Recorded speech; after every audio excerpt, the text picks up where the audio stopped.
That sport, you spend so much time doing it that it becomes a part of your identity.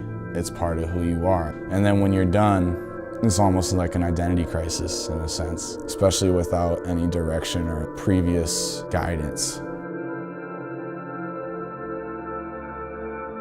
I learned a lot of grit and persistence through sports. The idea of being able to push past what I thought was physically even possible for me translates psychologically to everyday life, and that knowing that there's more in the tank and the amount of resistance you'll face in that process of trying to be successful is such a huge learning thing to go through.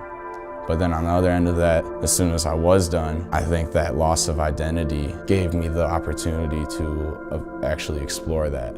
I'm almost glad that I got injured as early as I did, because I can't imagine being a senior now and having to go through that line of thinking that I had to go through 3 years ago. By it happening then and also having 3 years to have all this free time, I had 3 years to well, why the fuck am I doing this? Really dig deep on the why of things.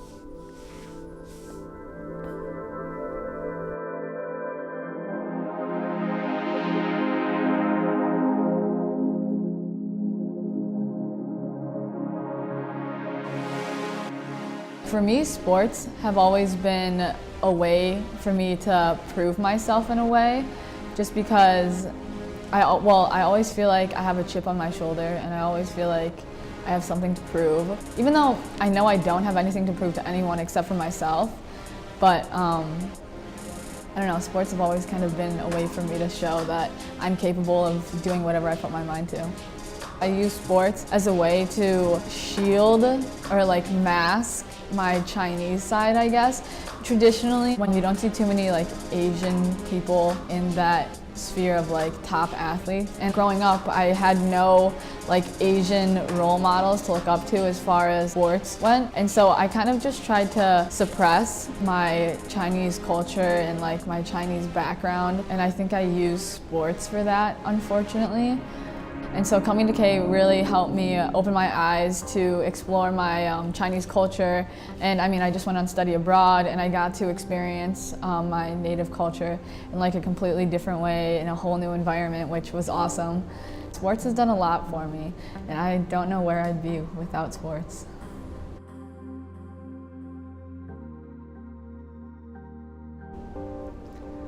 I think that tennis is really the biggest part of my life. If I had to identify one thing, it's always been a part of my life since I was 3 years old. So when someone asks me what my life is, I definitely say tennis. Tennis is the first thing that comes to my mind. Tennis definitely makes me confident. The fact that I play a sport and being a lady in a sport really empowers me. Whereas in some parts of my life, I don't feel like I'm on the top or super good at whatever I do in life, like school or arts or everything else. Tennis is one of those things where I feel like I actually excel and know that I'm a good competitor and a good teammate, and that's the place where I feel like I excel the most. I was 13 as a freshman in high school because I skipped a grade. I had an ultimatum from my mom was that I need to choose one sport to be good at or just be mediocre at 3 sports. So I chose to play tennis. But from there, it was a lot of catch up with a lot of the players around me. That really helped drive me. I was progressing quickly enough. My junior career from there was much different from the rest of the junior careers that other people were having, because about 6 months into starting tennis, my mom passed away. And so she was the one that was taking me to all these tournaments. She was mainly the person I was playing for too, because it strengthened our relationship that I was now playing tennis. My first tournament win, I was frustrated. I was dropping my racket and I was acting a fool basically. And so she was shaking her head at me. Got up, talked to the ref and left, and the ref came out to the court and told me if I drop my racket again, that I'll be disqualified. From there, I really didn't handle it well. I started tanking and I ended up winning. And so, I was so happy, and she was really shocked, but she wasn't, ecstatic. She would have preferred that I had a good disposition, and she told me the way you act in the court reflects on me. And so I've really remembered that now, even in her passing, that the way that I carry myself still reflects on her. My sister kind of just disappeared with her grief when I needed her. And it was my father that had already passed away when I was 5.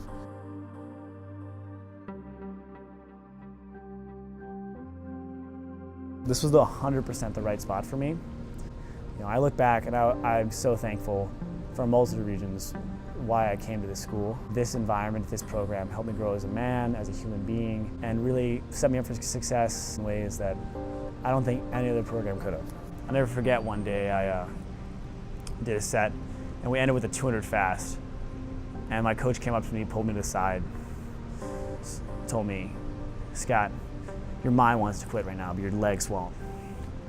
Your body won't quit on you. You just have to push it farther than you think." And I went in, I had a great swim, was within tenths of my best time ever at the end of a terrible, brutal practice.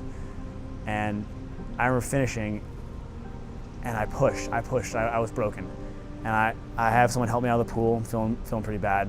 I stand up, trying to put my hands over my head, and I just go down. You know, I start blacking out, feel blood coming out my nose, and I wake up in the hospital. And the only thing that I had thought was like, my first thought, it wasn't like, am I okay? What am I doing? It was, where did I go?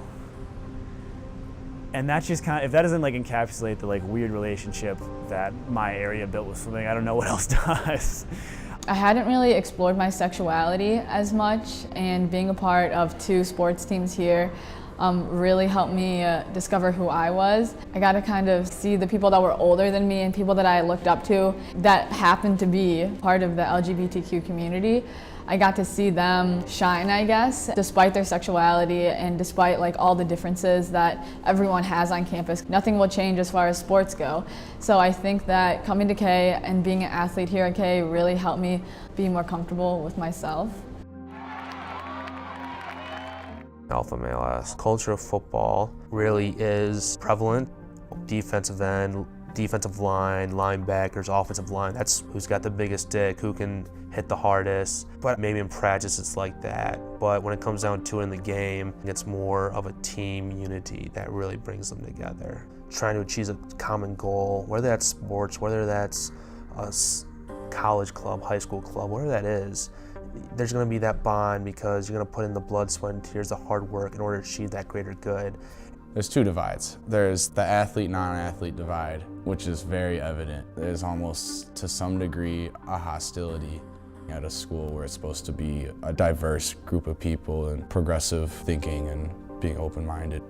And then the other one is racial, but it's very subtle. It's a lot different. Some of the athletes have a stigma with the non-athletes. You know, some non-athletes that came from K, you know, they're very smart individuals and maybe they didn't get along with the typical athletes back in their high school, wherever that might be.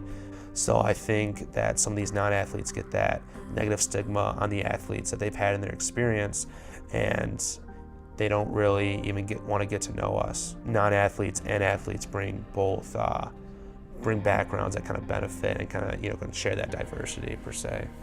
My football team, we came in 3 weeks before orientation, 3 or 4 weeks before orientation. Soccer came in 2 weeks. Other sports came in 2 or 3 weeks, just like us. And I think just immediately at orientation, we really latched on to our football players, our teammates, and so did all the other sports teams. And that's relevant every year, not just our year. So I think the fact that there's already fall athletes and there's winter athletes and spring athletes, I think they kind of get an idea of who's playing what. But I think like spring sports, they kind of like connect over Facebook or messaging. It's like, oh, I'm going to Kalamazoo. I'm going to Kalamazoo too. Let's hang out during orientation. Let's room together. And while all the rest of the non-athletes probably don't have a lot of friends that already go to Kalamazoo College. So I think it kind of sets it up to where there's already a separation. That does kind of create an initial divide, but I think it's responsibility on both ends to kind of, you know, match that divide and kind of create interaction between both sides. Special treatment, well, if you want to talk about special treatment, How about a scholarship restructuring? Our junior year, Kalamazoo College was caught in an NCAA scandal when all the big schools are getting away with pretty much murder, but NCAA wants to focus on 1,200 person Kalamazoo College for how they handle financial aid. And what the original financial aid allotment was, and they used for decades, was financial aid is given based on academics, ACT, SAT, and extracurriculars. And you think about that, it's like, oh, that sounds pretty standard. That doesn't seem too out of the ordinary. But the most popular extracurricular is a sport. So all 1,200 kids that were at Kalamazoo College at my junior year were under that financial aid structure, whether you were an athlete or not.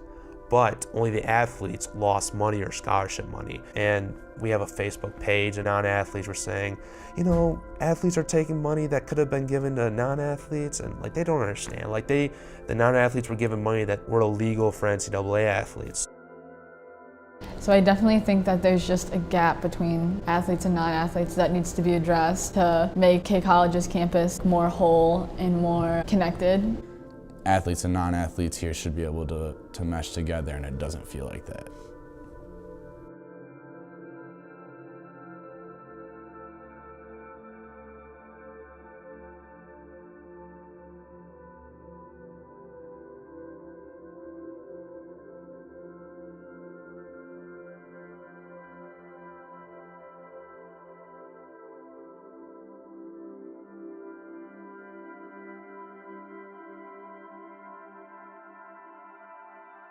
I think it's harder for the male coaches to understand the mental part of the game, because a lot of the male coaches didn't understand the emotional part of being a female, and the mental part of tennis is so prevalent. And I'm thankful that I have my girl coach that I can still call, and I just feel like she better understands me as a total person rather than just a tennis person, whereas my coach really understands me as a tennis player and even as a person in some aspects of my life, but it's harder for him to understand completely how it is to be a female. Coach Riley coming in and hearing the feedback while I'm playing is the main thing that helped me become a smarter player and a better player. I played a tournament and I beat this 5-star player, and I really tried to use what Coach Riley taught me to do. You kind of just get him in the back of your head, because when you're making a mistake, he's always going to remind you. He's going to make sure he says something, and when he's not there, it really does for a second echo in the back of your head. I visited 9 schools. I visited here first. Brandon Metzler, right on this court, playing Wisconsin Whitewater. Short little Brandon just yelling, come on, with the bass in his voice that I didn't know existed. He was screaming. There's so much energy. There are a lot of people here, and the energy of this match. Because I was it just made me think I want to do this for the next 4 years. I treat it like it's any other injury. Patch it up, send you back in. The policy is when you're symptom free, you can go back in. That's literally how it works. We treat the athletes like cattle. If Antonio Brown gets a concussion and is out for a year, we're gonna replace him. There's the pressure from the organization on the players to get back in the game quick. If you're good, then you should be practicing. Well, no. If I practice, I won't be good. There was a total disconnect between me and the coaches on that. Do you not get that I will be good to play if I rest? But if you make me practice, I will not be good to play. There's a disconnect of the person, not realizing that it's literally a person with a life and family, and we just see them as these things that we can bet on or go watch for entertainment.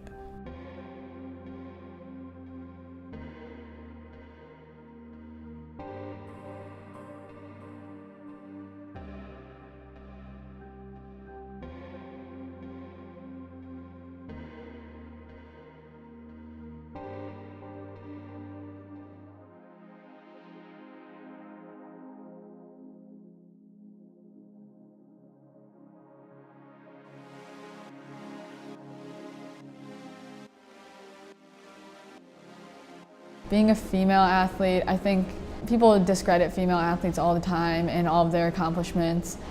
And there's always going to be those people that can discredit all the work that you put in. And so I think that being a female athlete, you build this shell, this hard shell around you to unfortunately be able to take all of the criticism that we get and all of the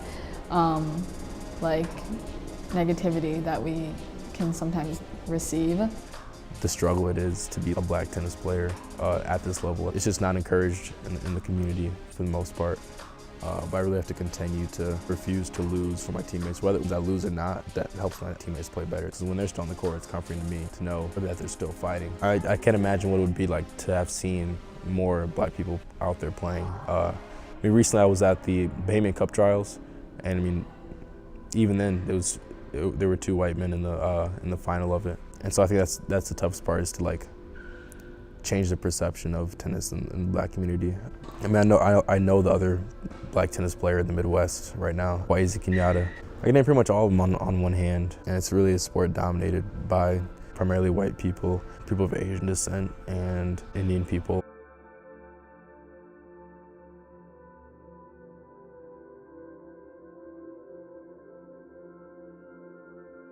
This is my freshman year. This is pretty specific to the football team. But there was an article written about us. It was a female that was not an athlete that wrote about the athletic visits for football that I just didn't agree with, and were we at fault? Not really, but kind of really shed a bad light on the football program. But there was another article, it was anonymous. It said specifically in the article that football players physically, emotionally abused this person who wrote the original article. This is 1,000% not true, and it's on the internet, so you can never take that down. But if someone wants to Google Kalamazoo College football, and if they look hard enough, they're gonna find that article. And that's pretty distressing for me, because when I submit my resume for jobs, if my employer finds that article, you know, what the hell am I going to say? Like, obviously I'm gonna tell them it's not true, but it's just a shame that that article got published and there was no foresight and figuring, you know, stepping back and say, you know, is this really what we want to post? Is this really a good article?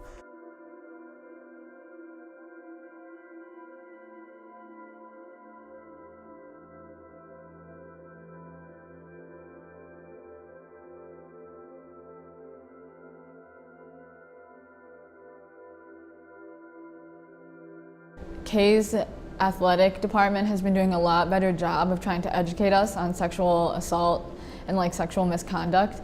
And actually just last week we got green dot training from the Title IX coordinator here at K. Student athletes have a little bit more of a spotlight on them, so anything that we do, if we misbehave, if we don't go to class once or twice, is magnified a little bit more compared to other students on campus, just because we have more attention on us.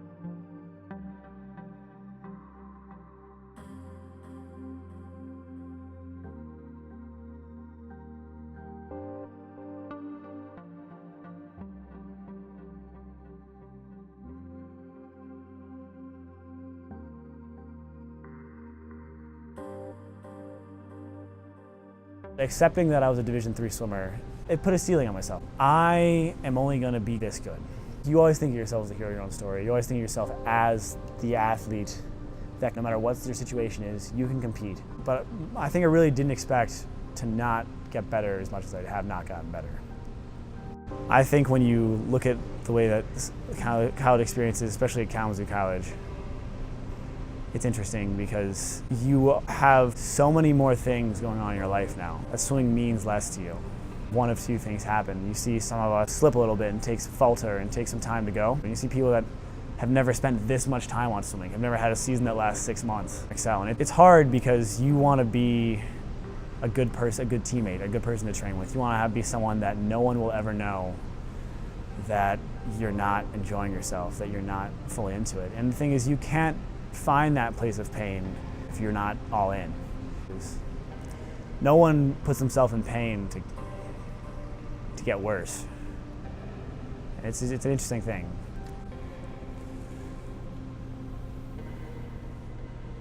So in October of 2016, when I was a freshman, my fall, I was just at my mailbox, like squatting down, trying to open my mailbox, and one of, not even really my friends, just an acquaintance, someone I know, because it's a small school, she came over and pushed me down. She was just messing around. She said cow tipping, and I had my backpack on, so my shoulders were like this, and I didn't have time to react to put my hand out.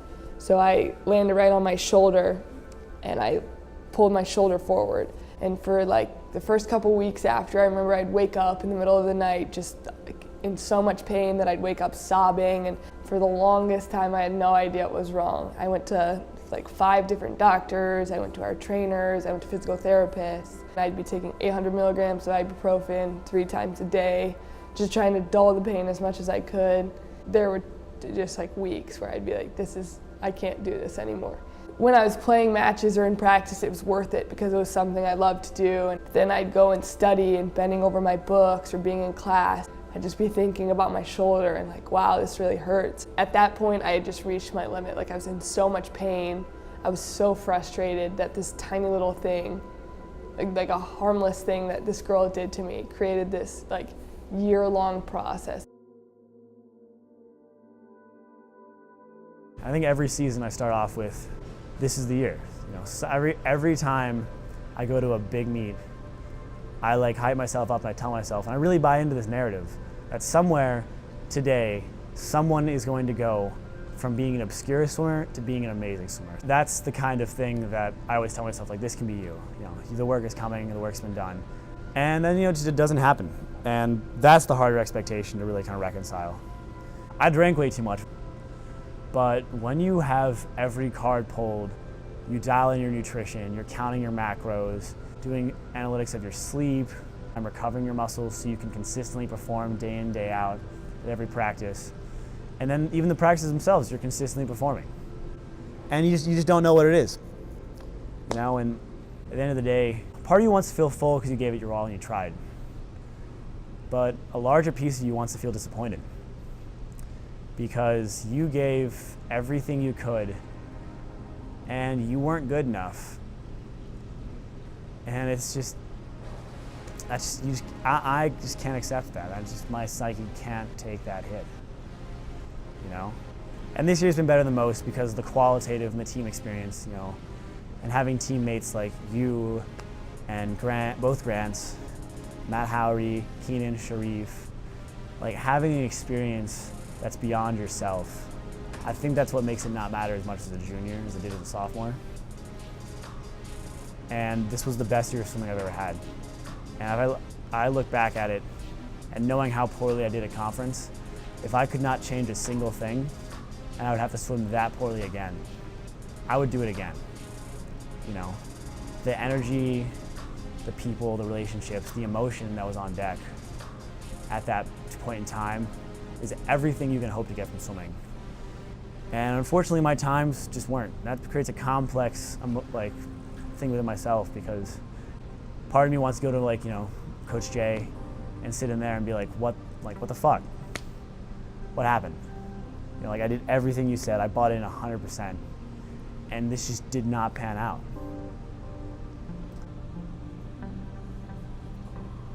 So I've had multiple concussions. I had one when I was like in 7th grade playing just like tackle football. And then I had another one sophomore year. I got head-butted in like a wrestling match, and that was another one.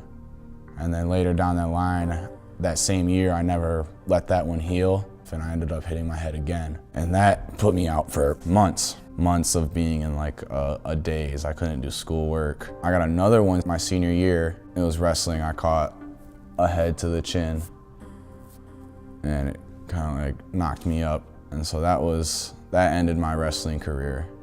And I was supposed to win states that year. Ended up deciding to play football. Played the whole season of football, made it all the way through. And my dumbass decided to have a few drinks and just thought it was a good idea, and ended up busting my head on the hardwood floor, taking basically both our body weights to the top of my head, and that put me out again for months. It greatly affected my ability to do school. And even more so, it affected me emotionally. Like I had a lot of trouble handling my emotions. Emotions were very extreme for me. Like it affected me on all phases. You battle with it inside because there's, again, that frame of reference. Like there's nothing to compare the way that you're feeling in your mind to how you used to feel. especially when it's been like that for such a long period of time. You always think of yourself as the hero of your own story. You always think of yourself as the athlete that no matter what your situation is, you can compete. There comes that time where you ask, what could I have done more of? What could I do better? And when you don't have any answers to that, and someone tells you, like, it's just you, I mean, that hits you hard. And depression has been a real part of my day, every day, for almost as long as I've been trying to compete at a high level. I talked to this doctor and he was like, well, I think your muscle is torn off your shoulder blade. I was like, okay, and he's like, there's this one special guy in Kentucky, like this is who you should go to. Over winter break this year, we went down there and we saw Dr. Ben Kibler. He looked at me and he's like, oh yeah, like this is a classic case of what I do. Your scapula is definitely torn, like my lower trap is completely torn off my shoulder blade. My other muscles have like fallen off. So he basically drills like holes in your shoulder blade and pulls the muscles back up and reattaches it. So you have like a scar that's like 10 inches long, and they just like reattach the muscles essentially to your arm. So just have that confirmation that something is actually wrong with me, and like actually seriously wrong with me, was a huge relief, because for the longest time I struggled with, why am I in so much pain? Am I being soft? Like, why am I in this much pain if nothing's wrong with me? But at the same time, the relief only lasted for a few minutes, because then I realized now I actually have to get surgery, and this is going to be a life-altering thing, and it's going to be a big battle to get there and get through that.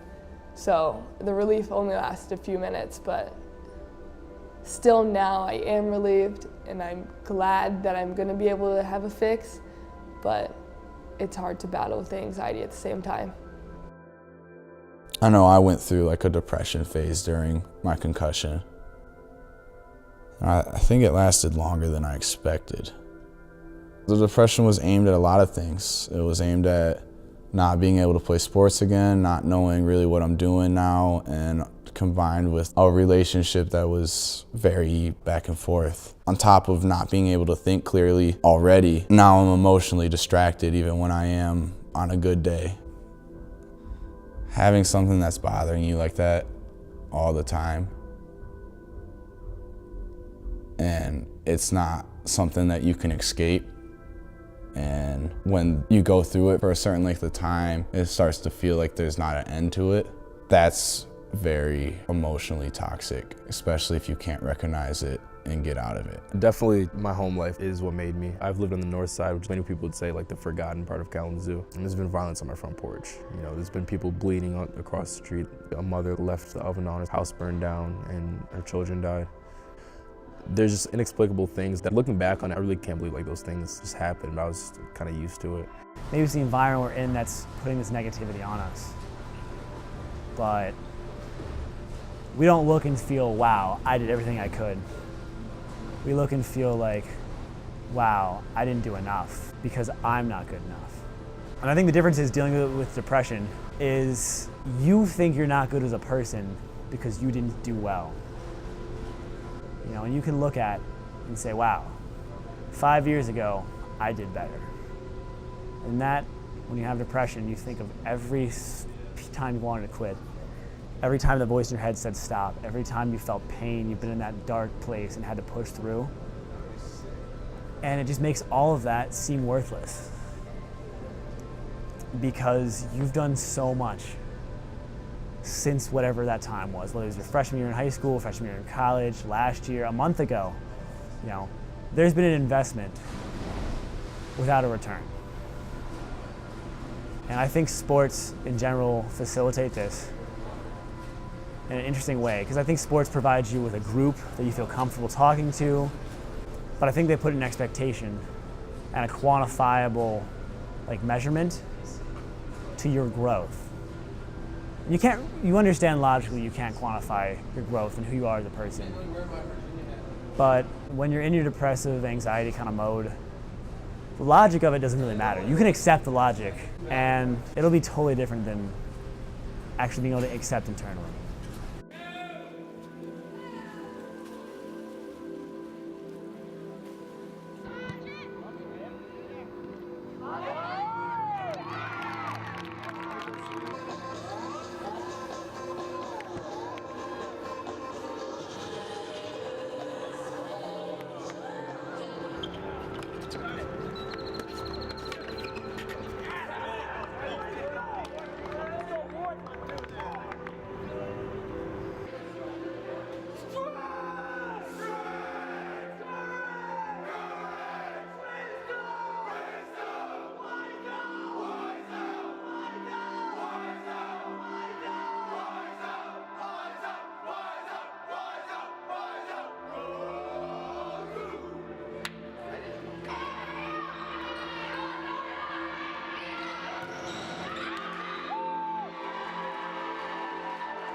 I think a sport, in a way, it's a person in your life.